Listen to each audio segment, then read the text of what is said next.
Assalamualaikum warahmatullahi wabarakatuh. Innal hamdalillah allazi a'tana al-madaratil amal amali as-salihah wa yasukuna biha ila bisakil jannah. Salatullahi salamuhu daiman ala khairul bariyah wa ala alihi wa itba'ihi al-kiramil barah amma ba'd.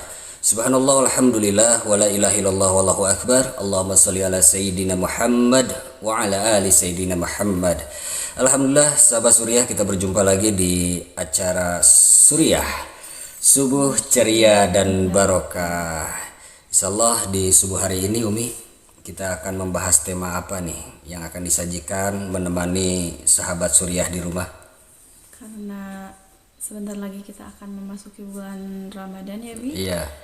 Lebih baiknya kita membahas tentang Ramadan Ramadan yang berkaitan dengan Ramadan ya. Iya. Iya, bukan beberapa hari ke depan, hanya beberapa jam ke depan mungkin ya. Marhaban ya Ramadan. Satu bulan yang sangat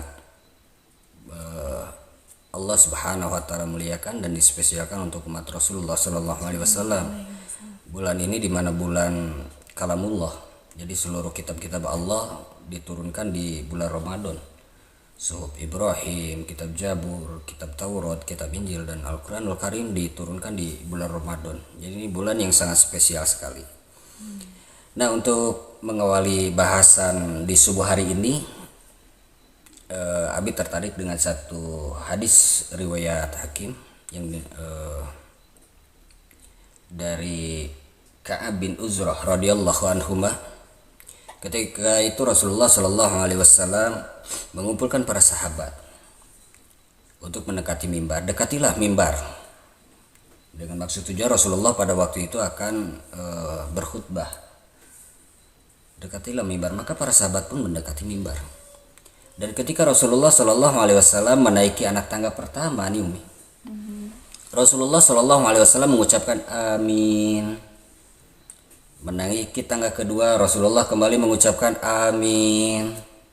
Di tangga ketiga Rasulullah kembali mengucapkan amin.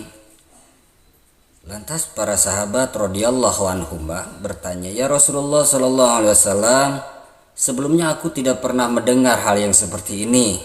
Maksudnya para sahabat bertanya kenapa Rasulullah sallallahu alaihi wasallam tiap menaiki anak tangga, Rasulullah sallallahu alaihi wasallam mengucapkan amin. Lantas Rasulullah Shallallahu Alaihi Wasallam menjawab, ketika aku menaiki tangga pertama, Jibril alaihissalam muncul di hadapanku. Lalu dia berkata, celakalah orang-orang yang didapati bulan Ramadan, tapi mereka tidak mendapat ampunan. Jadi diberikan usia untuk jumpa bulan Ramadan yang diberkahi, tapi tidak mendapat ampunan dari Allah Subhanahu wa taala, sungguh celaka. Maka Rasulullah sallallahu alaihi wasallam menjawab amin. Diaminkan oleh Rasulullah sallallahu alaihi wasallam. Yang kedua, celakalah orang-orang di mana yang disebutkan nama Rasulullah Muhammad sallallahu alaihi wasallam tapi mereka tidak menjawab dengan sholawat. Maka itu orang-orang yang celaka. Rasulullah sallallahu alaihi wasallam menjawab amin.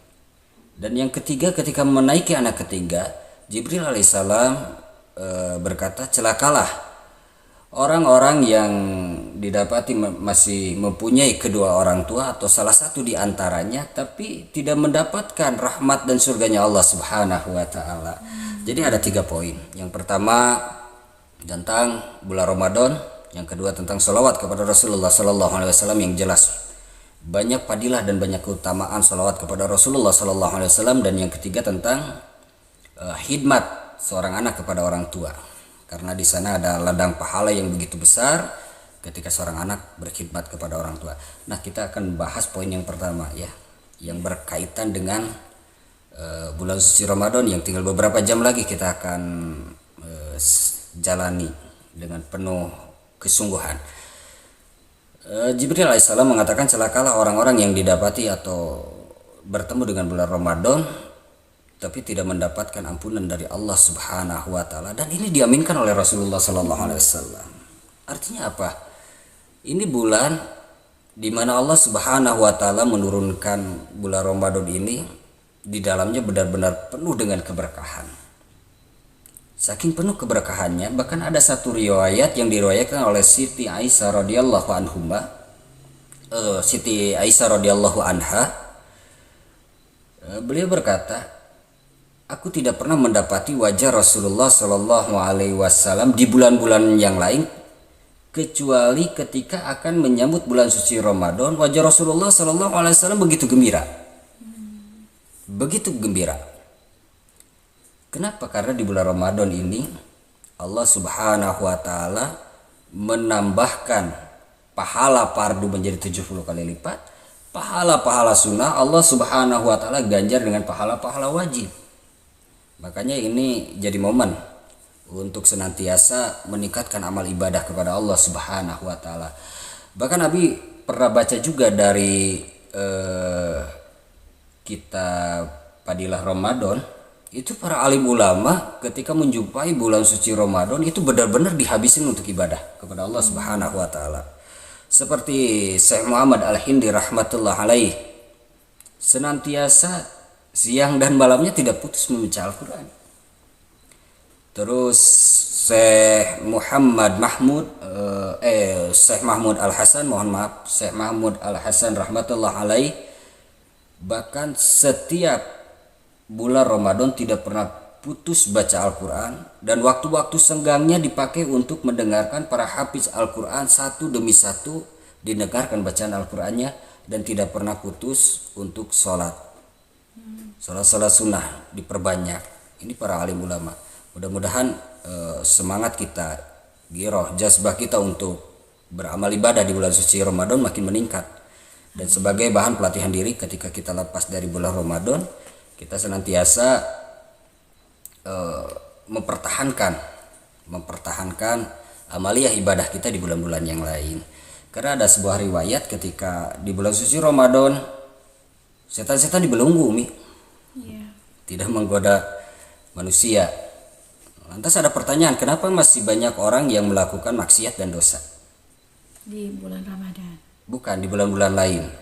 Di bulan-bulan maksudnya di bulan Ramadan ini di setan dibelenggu, tapi masih ada aja orang berbuat dosa. Ya, di bulan Ramadan masih ada yang berbuat dosa, berbuat maksiat. Katanya setan udah dibelenggu. Iya. Nah, itu kan cuma 1 bulan. Dalam 1 tahun tuh ada 12 bulan. Selama 11 bulan setan itu barengan sama kita tuh. Dia didik kita. Dia arahkan kita ke hal-hal yang maksiat. Tanpa sadar kita sudah jadi budaknya setan. Tanpa diganggu pun kita melenceng sendiri seperti itu. Ternyata sudah dididik selama 11 bulan ini jadi abdinya setan. Makanya tanpa diganggu pun masih bisa melenceng tuh. Jadi kebiasaan. Jadi terbiasa. Makanya berhati-hati. Berhati-hati. 11 bulan terus jadi temenan tuh sama setannya, temenan. Makanya dalam 1 bulan tanpa dibarengi setan, tanpa diganggu, karena sudah temenan selama 11 bulan, melenceng juga di bulan suci Ramadan gitu. Allah Subhanahu wa taala turunkan Ramadan dengan penuh ampunan, dia sia-siakan. Banyak seperti itu. Ramadan dijalani dengan saum yang benar-benar sungguh-sungguh penuh keimanan dan ketakwaan kepada Allah Subhanahu wa taala, dia sia-siakan dengan sengaja membatalkan, padahal hukumnya sangat haram. Apalagi untuk menggantinya, meskipun seumur hidup itu dipakai untuk mengganti, maka tidak bisa seperti itu. Karena tidak ada uzur dalam syariat, maka tidak boleh membatalkan puasa seperti itu. Mungkin ada pertanyaan yang bisa kita bahas, pertanyaan-pertanyaan ringan, terus kita bahas bersama sahabat Suriah di rumah, mungkin Umi. Iya. Dan Abi, mungkin banyak juga ya sebagian orang yang mencoba untuk lebih baik, memperbaiki diri di saat bulan Ramadan tiba gitu. Justru mungkin kadang-kadang karena bulan-bulan yang lain kan nggak berpuasa ya Bi ya. Iya. Pada saat bulan Ramadan karena orang lupa misalnya, misalnya lupa tiba-tiba makan gitu. Jadi hal-hal yang membuat kita lupa itu Allah Subhanahu wa taala ampuni. Ini beneran lupa. Misalkan dalam ketika saum Ramadan, Iya. sahur sudah tunai, fardu sudah tunai, sholat fardu sudah tunai. Mungkin ketiduran, bangun-bangun langsung ngambil nasi itu, ambil nasi dimakan. Nah, gimana tuh? Habis 2 piring juga nggak jadi masalah kalau beneran lupa. Oh, Allah ampuni, hal-hal yang lupa itu Allah ampuni. Tapi kalau misalkan kita sudah ngambil, belum nyuap pun belum, tapi kita ingat lagi saum Ramadan maka disimpan lagi. jangan pura-pura lupa. Nggak bisa pura-pura lupa. Nggak bisa ya. Itu saum Ramadan antara hubungannya bukan kita dengan manusia lagi, tapi kita langsung dengan Allah Subhanahu wa taala. Itu satu dunia kan, semuanya lagi saum Ramadan. Lagi saum Ramadan, kita nggak bisa membanggakan diri kepada setiap orang saya lagi saum atau gimana. Setiap orang juga lagi saum sama seperti itu. Makanya katanya kita dengan Allah Subhanahu wa taala. Meskipun kita secara sembunyi-sembunyi, kita minum, kita makan seperti itu. Ya tetap hubungan kita dengan Allah Subhanahu wa taala boleh jadi di hadapan manusia yang lainnya kita seperti orang berpuasa. Jadi puasa ini antara kita dengan Allah Subhanahu wa taala. Untuk hal yang lupa dan benar-benar lupa, Allah Subhanahu wa taala ampuni. Walaupun sudah banyak misalnya. 2 piring pun gak jadi masalah. Kalau misalkan lupa gak jadi masalah. Nah, itu kan kalau yang lupa. Hmm. Gimana kalau misalnya hukumnya apa nih ya, Bi ya? Hmm. Untuk para ibu-ibu atau laki-laki yang mempunyai pekerjaan sebagai koki di restoran misalnya, mencicipi masakannya pada saat sedang berpuasa. Gimana tuh, Bi? Nah, hukum mencicipi makanan bagi ahli khidmat ya, atau misalkan ibu-ibu yang menyiapkan pelayanan nanti untuk berbuka puasa untuk ahli keluarganya di rumah, ataupun ada juga nih yang berperan sebagai chef, koki seperti itu. Dan sebagai muslim juga rasanya berat kalau misalkan harus membatalkan puasa, karena jelas kalau membatalkan puasa tanpa uzur haram hukumnya. Ragu nih ibu-ibu lagi masak, takut keasinan seperti itu, takut justru nggak ada rasa sama sekali. Iya.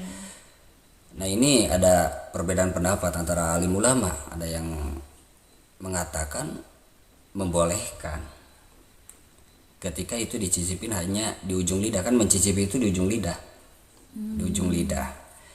Cuma sebagian para ulama mengajarkan kita untuk senantiasa menjaga diri, mungkin melatih diri untuk sekedar mencicipin pun tidak gitu, mencicipi pun tidak. Kalau misalkan ada 50 menu, masa kita cicipin semua? Bisa kenyang kan nyicipinnya. Kalau ya itu hukumnya gimana tuh? Sebagian ulama berpendapat membolehkan. Iya. Ada juga yang menghukumkan itu hal yang makruh. Tapi kalau hanya sekedar mencicipi di ujung lidah, Di ini ujung lidah, terus hanya rasa, dimuntahin lagi. iya hanya rasa dan langsung berkumur tanpa ditelan atau gimana. Misalkan asin, udah dibuang lagi atau kumur-kumur, itu dibolehkan oleh alim ulama. Jadi boleh mengambil fatwa itu untuk menghindari keraguan-raguan. Jadi ada ya ulama yang mengatakan memperbolehkan hal itu.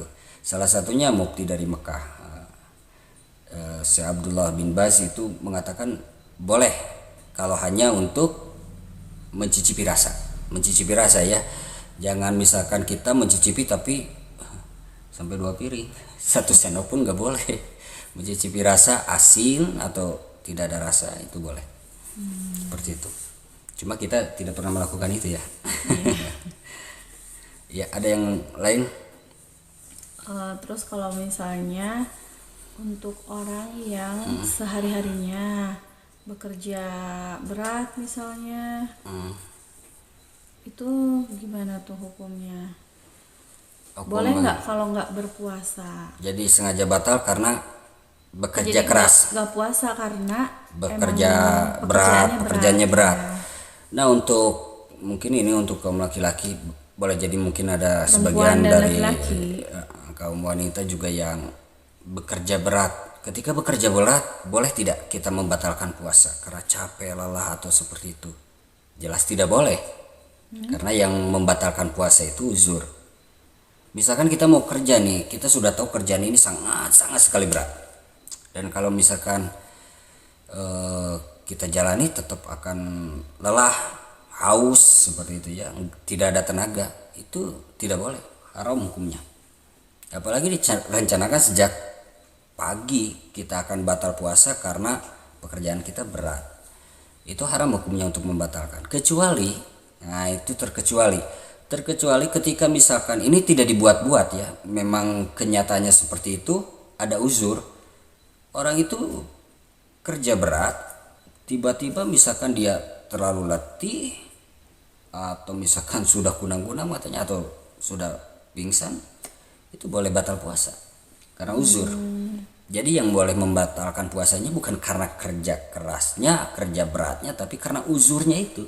Uzur karena misalnya karena pekerjaan gitu atau Bukan uzur karena pekerjaan, mungkin dari efek pekerjaannya, mungkin misalkan dia karena uzur itu kan salah satu, misalkan sakitnya itu sakit pingsan. Nah pingsannya itu yang membolehkan membatalkan puasa karena tiba-tiba dia sakit karena pekerjaannya terlalu berat, dia boleh membatalkan puasa. Tapi kalau direncanakan dari sejak pagi, mengingat pekerjaannya berat, itu haram hukumnya. Karena agama sudah mengatur dalam syariat siapa saja yang boleh membatalkan puasa. Terus, dan untuk batal ini kita tidak bisa buat aturan sendiri atau kita merekayasa tubuh sendiri. Wah, sepertinya ini sakit mah nih, sepertinya ini sakit parah nih. Itu tidak bisa, dan kategori sakit juga diatur. Nah, misalkan sakit gatal-gatal, tidak ada sangkut pautnya dengan tubuh, dan efek kalau berpuasa juga tidak jadi masalah, ya haram juga untuk sengaja batal seperti itu. Jadi ada beberapa kriteria yang diperbolehkan oleh alim ulama membatalkan puasa. Salah satunya sakit yang ketika dia berpuasa malah menambah kondisi tubuhnya jadi lebih tidak baik, diperbolehkan untuk batal puasa. Nanti ketika di bulan-bulan lain selepas bulan Ramadan, maka wajib mengqadha hari-hari yang telah ditinggalkan seperti itu. gitu ya. Iya. Terus pada saat berpuasa katanya sih ya, ada yang bilang katanya nggak boleh mandi siang hari tuh Bi. Makruh hukumnya. Nggak boleh sikat gigi pakai pasta gigi, boleh nggak? Iya, itu makruh hukumnya. Kalau sikat giginya boleh jelas. Karena itu sebuah sunnah yang sangat dianjurkan. Sikat giginya boleh. Sunnah Rasulullah SAW yang sangat dianjurkan sikat gigi itu. Sikat giginya boleh. Tapi pastanya ini yang khawatir nanti tertelan. Kalaupun tidak tertelan, makruh hukumnya. Maka ini yang harus dijaga nih, dihindari dulu ketika kita sudah memasuki puasa. Ketika masih sahur, selesai sahur, itu masih boleh kita pakai pasta. Untuk jaga-jaga sikat giginya aja, atau lebih baik pakai siwak. Itu diperbolehkan. Ada 5 keutamaan dari Allah Subhanahu wa taala. 5 keutamaan dari Allah Subhanahu wa taala. Rasulullah Shallallahu alaihi wasallam bersabda, 5 keutamaan dari Allah Subhanahu wa taala, salah satunya itu harumnya, baunya mulut orang yang berpuasa di sisi Allah Subhanahu wa taala lebih harum dari minyak kasturi. Jadi Allah tidak sia-siakan tuh setiap apa yang kita lakukan, kondisi apa yang terjadi dalam diri kita selama bulan suci Ramadan. Allah benar-benar berikan keluar biasaan, keistimewaan dan pahala yang luar biasa. Bahkan baunya pun dinilai oleh Allah Subhanahu wa taala. Jadi makruh hukumnya, dan takut-takut malah ditelan gitu, tertelan. Jadi lebih baik Tertelan kan nggak sengaja ya Bi? nggak sengaja. Kalau nggak sengaja Beda jadi ditelan sama tertelan. kalau misalkan sikat gigi udah jelas ada rasanya, rasa sebenarnya bisa menahan diri untuk tidak ditelan. Maka dari itu lebih baik dijaga dulu aja.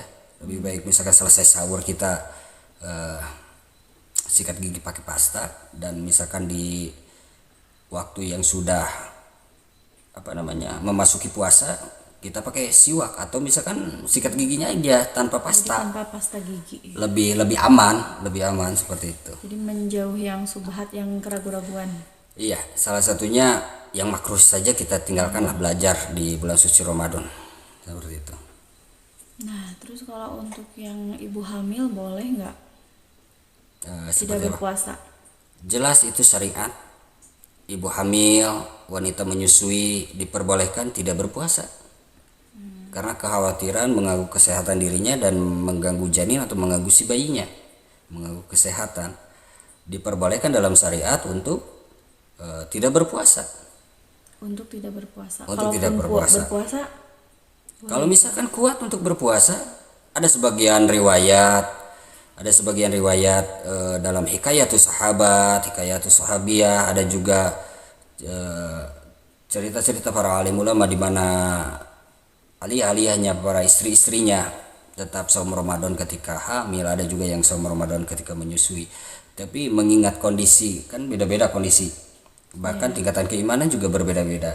Ketika syariat mengatur, memperbolehkan, membatalkan puasa karena hal ini dalam artian wanita hamil dan menyusui, itu tidak jadi masalah. Batal juga tidak jadi masalah. Nanti bisa diganti dengan qada dan bayar fidyah, seperti itu. siapa aja tuh kriteria umat muslim yang boleh batal puasa? Satu, yang jelas yang sakit parah yang tidak mungkin dia untuk berpuasa. Yang kedua, orang tua renta. Orang tua renta karena secara akal juga sudah berkurang, secara kondisi daya tahan tubuh juga sudah lemah. Maka orang tua renta ini diperbolehkan batal puasa. Perjalanan jarak jauh, terus ibu hamil dan ibu yang menyusui itu boleh batal puasa, seperti itu. Ada yang harus seperti wanita, jelas yang harus batal seperti lagi halangan, mungkin datang bulan, itu boleh, bukan boleh, memang seharusnya batal. Justru haram untuk berpuasa. Haram untuk berpuasa, tapi dikodo di bulan-bulan lain, seperti itu. Kode itu apa tuh, Bi?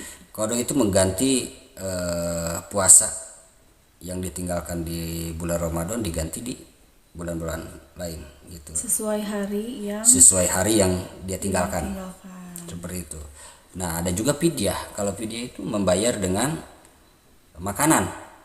Fidyah itu membayar dengan makanan. Berapa yang harus dikeluarkan membayar fidyah itu bukan satu kali makan, tapi satu hari makan. Misalkan ada orang tua renta nih, dia batalnya satu hari. Ini hanya sebagai contoh aja, satu hari dia batal. Ketika dia batal satu hari, maka dia harus ahli keluarganya membayarkan fidyah selama satu hari itu. Si orang tua renta ini berapa kali makan? Misalkan orang tuanya 3 kali makan nih, berarti anaknya atau ahli keluarganya harus membayarkan fidyah 3 kali makan si orang tua dalam satu hari. Bukan membayar satu kali, tapi dalam satu hari berapa kali kita makan. Jadi fidyah itu membayar dengan berupa makanan.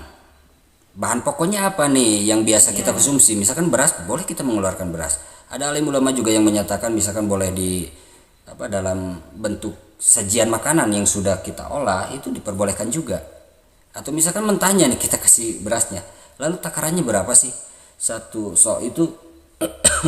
Kesepakatan para alim ulama itu ada yang 5, 6 sampai 7 ons.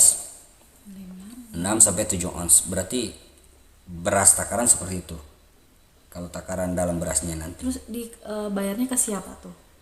Ke orang miskin yang sudah diatur dalam Quran surah Al-Baqarah ayat 184. Jadi kita memberikan makanan kepada fakir miskin, kepada orang miskin, membayar satu hari atau beberapa hari yang kita tinggalkan. Misalkan kita 3 hari batal, atau misalkan harus membayarkan fidyah selama 3 hari. Dalam satu harinya kita 2 kali makan, maka kita membayar fidyah selama 3 hari ini, berarti satu harinya 2 kali makan kali 3, 6. 6 porsi, berarti 6 porsi atau 6 kali 7 ons beras, lalu dibayarkan. Seperti itu. Jadi agama sangat mempermudah. Agama sangat mempermudah. Kalau kita yang sehat-sehat seperti ini, misalkan hanya uzur sakit, itu tidak berhak bayar fidyah, tapi harus mengkodok dengan hari lain ya. di hari-hari yang lain, seperti itu. Jadi kodok itu mengganti puasa di bulan lain selain bulan Ramadan. Iya. Terus fidyah itu Membayar mengganti puasa dengan memberi makan miskin. Kalau misalnya emang itu harus ke orang miskin atau? Iya, itu sudah aturan syariatnya dalam Al-Quran surah Al-Baqarah. Gitu. Iya, kita memberikan kepada orang miskin. Satu hari misalkan kita 2 kali makan, maka takarannya 2 kali kita makan, seperti itu. Hampir mirip dengan zakat yang dikeluarkan makanan yang biasa kita makan, seperti itu. Tidak bisa juga kita biasa makan beras, tapi kita bayarnya misalkan dengan roti 1 bungkus, tidak bisa. Tidak bisa jadi seperti itu. Jadi sesuai yang sehari-hari kita konsumsi, baru dibayarkan, seperti itu. Ada yang lain mungkin masih ada waktu untuk menemani para sahabat Suriah di rumah. Udah cukup sih kayaknya. Nanti bisa dibahas lagi di hari yang lain. Tapi ini satu lagi deh. Ya. Itu kan berpuasa itu wajib untuk orang muslim ya. Ya. Nah, kalau misalnya yang non muslim boleh nggak sih puasa? Jelas kalau untuk syarat puasa itu di bulan Ramadan, syarat utamanya adalah muslim. Tapi misalkan orang non muslim juga ingin ikut berpuasa. Banyak loh, Bi. Iya, tidak 1 2, mungkin banyak. Dia tidak akan mendapatkan pahala dan keutamaan bulan Ramadan atau pahala dan keutamaan dari puasa, mau puasa sunnah ataupun puasa Ramadan. Jadi tidak akan mendapat pahala, peningkatan iman, karena syaratnya itu kan menjadi seorang muslim dulu. Tapi dari segi kesehatan dia dapat fadilah dan keutamaannya. Jadi hanya kesehatan saja. Kan kita tahu semua bahwa saum Ramadan itu menjadi menyehatkan badan dan pernah dikaji oleh para ahli medis. Saum Ramadan atau puasa itu menyehatkan badan. Mungkin ketika orang non muslim berpuasa, ya itu saja yang didapat nantinya dari segi kesehatan.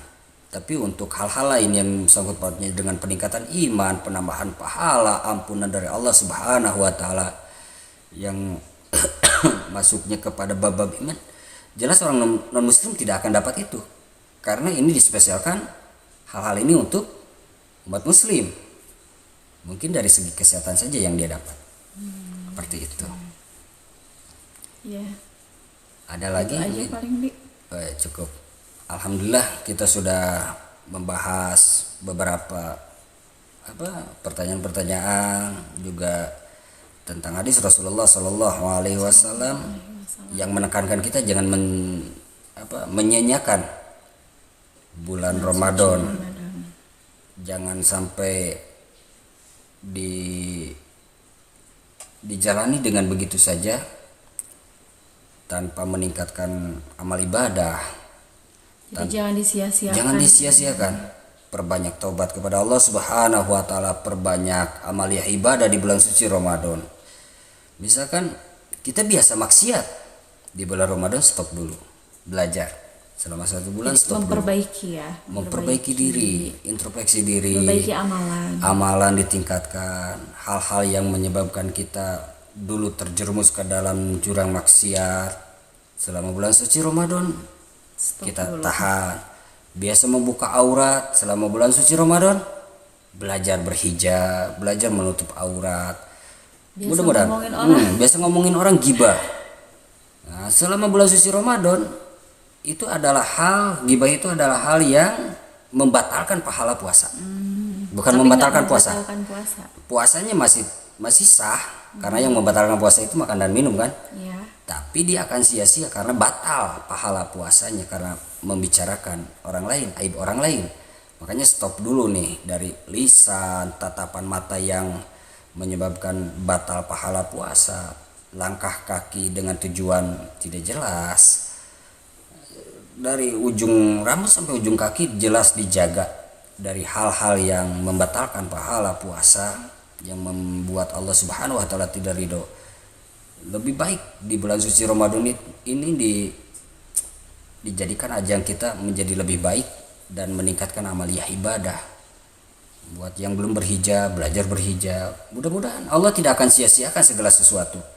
Selepas bulan Ramadan, Allah akan pelihara kita mudah-mudahan. Allah pelihara kita dalam ketaatan kepada Allah Subhanahu wa taala. Tidakkah kita rindu taat kepada Allah Subhanahu wa taala? Dan Allah Subhanahu wa taala Maha penerima tobat. Jangan kita mengeluh atau misalkan berputus asa dari rahmat Allah Subhanahu wa taala. Kami seorang pendosa, tidak mungkin Allah Subhanahu wa taala mengampuni. Allah Subhanahu wa taala ampunannya sangat luas. Siapapun orangnya dengan berlumuran dosa datang kepada Allah Subhanahu wa taala dengan niat bersungguh-sungguh taubatan nasuha. Nah, bulan suci Ramadan adalah ajangnya bulan untuk penuh ampunan ya.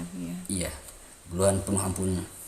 Jadi benar-benar dipakai untuk memperbaiki diri, memperbaiki amal dan kita belajar untuk senantiasa taat kepada Allah Subhanahu wa taala. Kita pasti merindukan kasih sayang Allah Subhanahu wa taala. Kita sangat merindukan rasa nikmatnya taat kepada Allah Subhanahu wa taala. Latih diri di bulan suci Ramadan. Kita latih seperti itu. Apapun profesi kita, background apapun kita sebelumnya, Allah Subhanahu wa taala kasih sayangnya dan ampunan Allah Subhanahu wa taala sangat luas sekali. Dan Allah Subhanahu wa taala sangat mencintai orang-orang yang bersungguh-sungguh dalam bertobat. Bulan suci Ramadan jangan sampai kita sia-siakan. Berlalu begitu saja tanpa kita memperbanyak taubat kepada Allah Subhanahu wa taala, meningkatkan amal ibadah, meningkatkan kebaikan.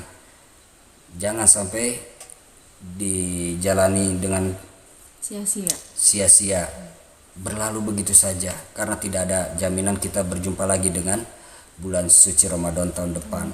Bahkan di hadis yang pertama mukadimah tadi Abi sampaikan, salah satu doa malaikat Jibril alaihissalam, celaka orang-orang yang diberikan bulan suci Ramadan tapi tidak mendapat ampunan dari Allah Subhanahu wa taala.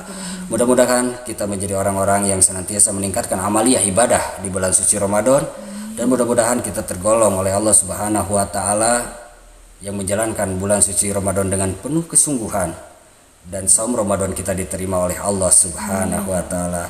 Mudah-mudahan kami dan sahabat Surya di rumah Allah Subhanahu wa taala sehatkan, Allah Subhanahu wa taala senantiasa jaga, dan Allah Subhanahu wa taala kuatkan kita semua untuk menjalani bulan suci Ramadan, kita menjalani puasa dan seluruh amaliyah ibadah yang Allah sajikan selama bulan suci Ramadan. Allah kuatkan dan Allah terima amaliyah ibadah kita. Mudah-mudahan Allah terima segala doa-doa kita, doa saudara kita, Allah kabulkan, dan juga Allah Subhanahu wa taala terima setiap tobat kita. Apapun latar belakang dosa kita, Allah Subhanahu wa taala terima tobat kita, dan Allah Subhanahu wa taala sayangi kita, dan Allah Subhanahu wa taala takdirkan kita semua menjadi ahli taat kepada Allah Subhanahu wa taala. Insyaallah jumpa lain kesempatan masih di acara Surya Subuh Ceria dan Barokah. Assalamualaikum warahmatullahi wabarakatuh.